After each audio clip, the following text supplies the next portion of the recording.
there, and welcome to the Creatives Get Real podcast. I'm Roben-Marie Smith. And I'm Sandi Keene, and these are real conversations about the creative life. Hey, Roben-Marie. Hey, dear. How's it going? It's going good. Awesome. So I have nothing to say because I'm not going to say I really like this topic that we're doing. So it's all you now. Go ahead. Oh, my gosh. Yeah, well, I kind of like this topic because it's very timely for me. Yes, it's timely because we're talking about studio upgrades. We're talking about studio upgrades that have made the biggest impact on our creative lives. It's especially timely because I just sort of did not a complete 100% overhaul, but I did move stuff around, I reorganized, and I did change quite a bit. So this is something that just happened recently for me. So, and really it's something that, well, we'll get there when I get to my tips. But anyway, we're going to share some tips with you guys. Yes. Mm-hmm. This is a good one. This is a good one. Yeah. All right, Missy, you go first. All right. Create the studio that represents the artist that I am today. Mm-hmm. This was mind-blowing for me. When I was in a studio, that number one, we have an extra bedroom. So I have a bedroom that I turned into a studio. And it was like overflowing, just too much stuff. And I realized that a lot of the things that I have were who I used to be, like scrapbooker, stamping, those kind of things that I didn't really do anymore, but I still had all the stuff. Mm-hmm. And so when my sister, she actually came over to help me do my studio because it was a big job and it took me a very long time. I won't tell you how much came out of the studio because I'll be embarrassed. But when she said to me, what is the stuff? What are the things that you need to be the artist you are today? That was okay. It was light bulb moment. Yeah, yes, for sure. It was such an aha moment. And that made things so much easier to say goodbye to things. Yeah. Because, you're always worried about, I paid all this money. Mm-hmm. I had all these plans for these 400, pads of scrapbooking paper. Yeah, don't need them. So, yeah, I donated it to a teacher and I gave all of my stuff. Yeah. And she still will text me and say that, hey, it's a rainy day and we're playing with your stamps and your punches and your scrapbook paper, and the kids are having a great time, and she'll send me a picture. Oh, that's awesome. It is. It's like, I did the right thing. Okay, it's all good. Mm-hmm. Yeah. That's great advice. All right. Mine is using dressers to organize items by type that I don't want or need to see. Yeah. When I did my initial overhaul a while back, my space was horrible. Like, it was bad. And dressers were something that made a huge difference for me because I was able to, in a nice way that looks good, and store a lot of things into drawers by type. So I know where all of my tools are. I know where all the, certain paints that I don't use every day, but they're in this drawer, all my sari ribbons in another drawer. But it made a really big difference for me, dressers. And you can find those anywhere. You can go to a furniture store, you can get them. I got one of mine at Big Lots that is real wood and it's very cool. You can get them at thrift stores, go to furniture stores. I mean, you can find some cool things, surface it, take a piece that is really nice and you just I'll just redo it and add that into my studio space. So dressers, very practical, but yeah. Yeah, organize, and it cuts down on clutter because you don't see everything. Exactly. That's cool. Because I was using clear bins that were stacked up on shelves, and it was just, it was bad. Couldn't even get into the bins without pulling all the bins on top of the bin off the bin. So it was just bad. Yeah. Plus, it was very industrial looking. Yes. Garagey. It's what it looked like. Your studio now is gorgeous. I mean, it has to be inspiring just to walk in there and sit with it. It does. It makes a huge difference. Yeah. It does. Okay, mine is creating stations for the mediums and techniques I use most.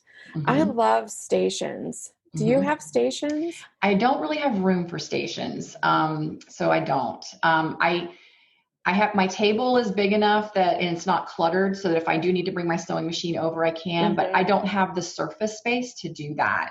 You've done a great job in yours of being able to utilize that. So, Well, and do that. you can do things as simple as, the 3-tier carts. And Mm-hmm. those can be Oh, good efficient. point. Like all of my acrylics, acrylic paints that are dusty. I did use them for the first time, and I don't know how long, and it Oh was so my. weird. And I did have to like brush the dust off them. But you can do it with carts Yeah, that's a or good point. baskets where all of your stamping or stencil or alcohol inks, whatever it is that you do, are in one place together, all the tools. So you're not like, here's my stamp, but where are my stamp pads? Where's my acrylic blocks?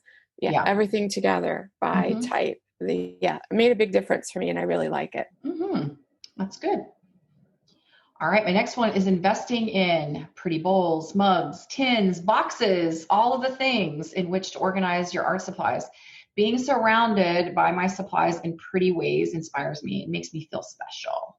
So yeah, I'm always on the lookout for, and recently with the one kind of my reclaim that I recently did, I decided to go with wooden boxes, crates, those kinds of things, where I stacked them up on top of the dressers so that now things can be seen, and it works its way high. So I've utilized wall space that I wasn't using, and I really, really like it. I was like, why did I think of this before? And so on those little shelves, I've got bowls and mugs and different things where I have my supplies. And it just, when you go and you see that, it just feels inspirational and special to me. So yeah. It does. And I think it's a cool way, like, if you're traveling, should we ever be able to travel again, when you go places and, you want to bring something home, but you don't need a t-shirt, you don't need a hat or another magnet on your refrigerator, but just buying a bowl or a mug or a little tray or plate. And then you'll see it all the time and remember, oh, I got that, That's on this trip. Yeah. I've got really one fun. That I got when we were in Alaska that was from this. I went to the artist studio and actually got to see her studio. It was funny because I remember this because of that memory. My husband was fishing, and so I was kind of just doing a little bit of shopping. And pottery was really big where we were, and I loved her little studio space. Looked like a hobbit house. It was so weird the way it was set up. But she wasn't open. So I kept going back. She didn't have an hours on there. It was just sort of like, whenever I'm in the studio, I'm in the studio. And finally I caught her open and I was able to buy a couple things from her, and her stuff was so pretty and I got to talk to her. So I have that memory. And now when I look at those little bowls and mugs, I remember that trip, just like you said, and it makes it special. Or maybe it's something that your mom owned or your grandma owned. Maybe it's a pretty mug or something that gives you that memory of that person as well. Right. So I think that makes it special too. Yeah, I mean, we can definitely start by shopping your own house. Yes. Open the cupboard doors. Yep. What is it that you wished you saw more often? Because like you said, there's a family memory behind it, or a trip behind it, or something. Yeah. I love that. Shop your house. Yeah. Thrift stores. Oh yeah, for sure. Yeah. Go to thrift stores. That's a cool one. I like that a lot. Okay. Mine is making my studio match my creative style. And so let's take an example. Like maybe you have a friend who loves all of her stuff out in, these beautiful containers, and she has tons of them. And you walk into her space and you think it's the best thing in the world. So you try to mimic it. And then you realize, oh, wait a minute. I can't stand visual clutter. I love it. I love the way it looks, but I can't work in it. And then you're like, this won't work for me. What was I thinking? I need clean surfaces. I need white spaces. So making your studio match the way that you love to work is really important. You can't do what's on the cover of a magazine. No, it has to work for you. Yeah, that's so important. And I think when you realize that and you can find that sweet spot, then it. You just know. Yeah, it's a good point. Okay, another one that's had a big impact on me is using white light bulbs in my existing ceiling lights. I have a ceiling fan, and then I have another antique-ish lamp that I got on a shopping trip when I was a teenager with my mom. It has special sentimental value to me, so that's in my studio as well. And also investing in light boxes to brighten the room, not only for working, but for filming.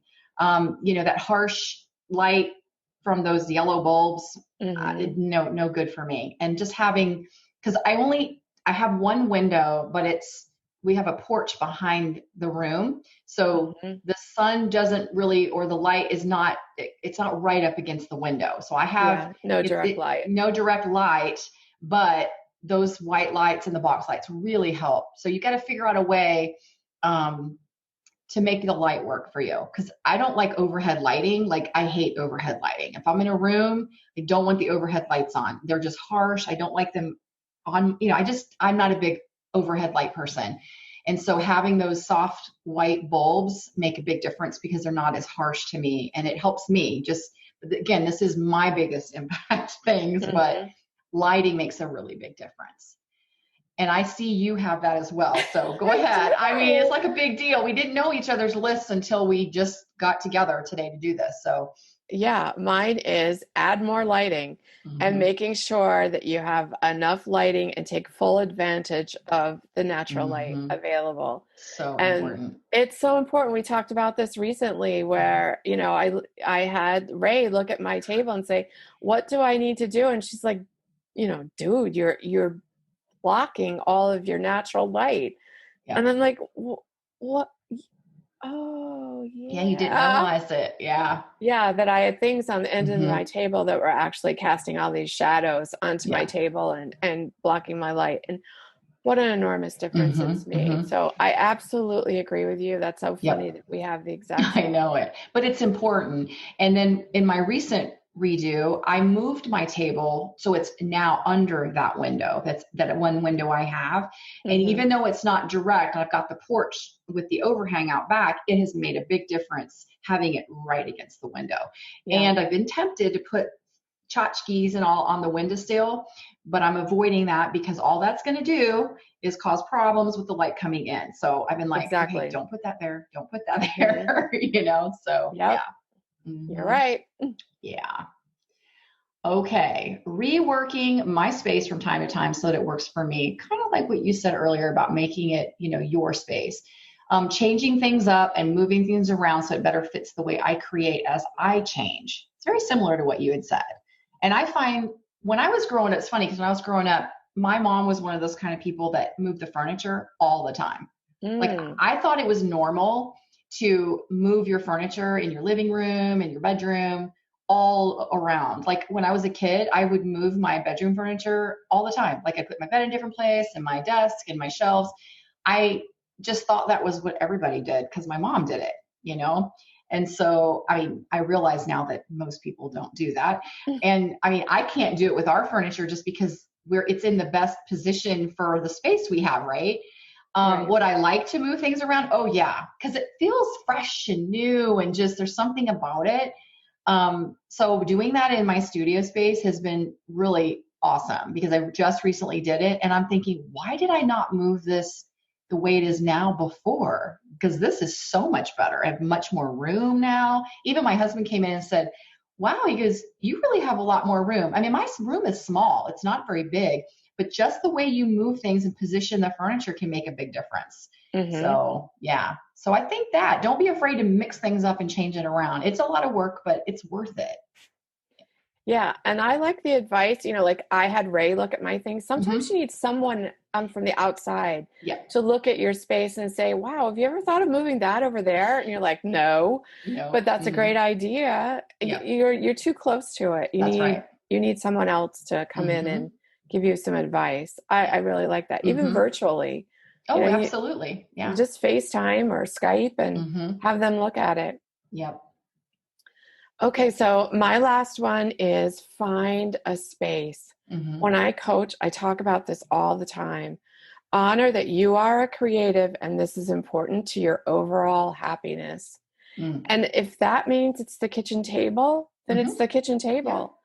Whatever it is, but do something that says, I'm a creative, this is important, I deserve to have this space. And if you have to have 2 carts that are in the coat closet and you pull them out, but set it up, just take 3 minutes and set up those pretty bowls and mugs that you talked about, and make that little space for yourself on the dining room table, and then put it away. But do that and honor the fact that you are creative and you do deserve a space somewhere in your house. Yeah, I absolutely agree. I mean, I started out on the dining room table. That's where I worked. And we all did. Yeah. You know, I had the bins and baskets, and I would just pull them out, and that's where I'd work. And because that's the only space I had. So, make whatever your space is work for you. And like you said, make it special and make it to where it's easy. I mean, the carts are great because everything's kind of organized. You can just bring it out,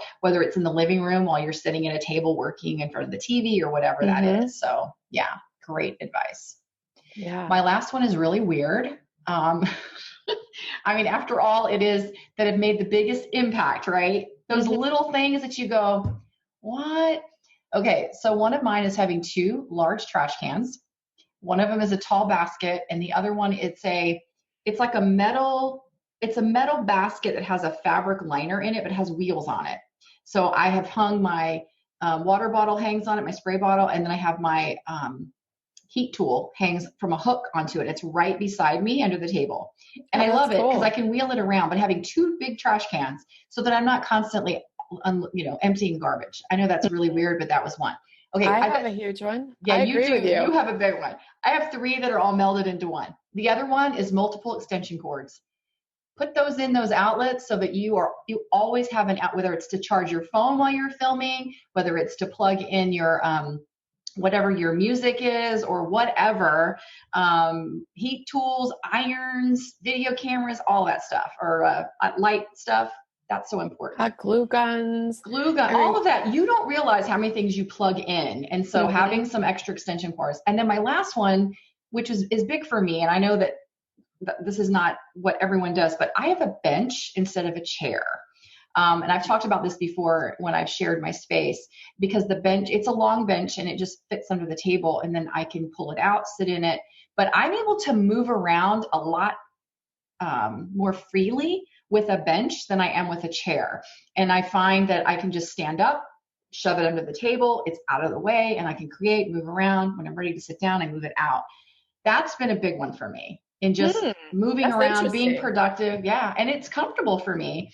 It's gotten a lot of paint on it now, but I love my bench. So that was something I remember when I redid the space, I was trying to get a chair, and I just couldn't find anything I liked. And then one day I was at Home Goods and I was like, I wonder what a bench would be like. I could shove it under the table if I want, if I don't want it. And it has just been great.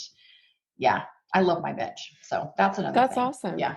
And you could slide on it too. Because I'm thinking, you do this and then you just like slide down and you do this area. Not only that, but it's long. I can sit stuff on the bench beside me. That's right there. So like if I have a basket, I'm kind of working in that right now, or whatever, a tray, I can have it sitting right there. My baby wipes, sometimes I sit right there, whatever. Things I want to access really fast, but I don't want them on the table, I can just stick them on the bench with me because the bench is long. Yeah. That's really interesting. Yeah. Yeah. Huh. I like that. Yeah. So I think we're out. That's it. That's 10, right? Okay. Yeah, that's it.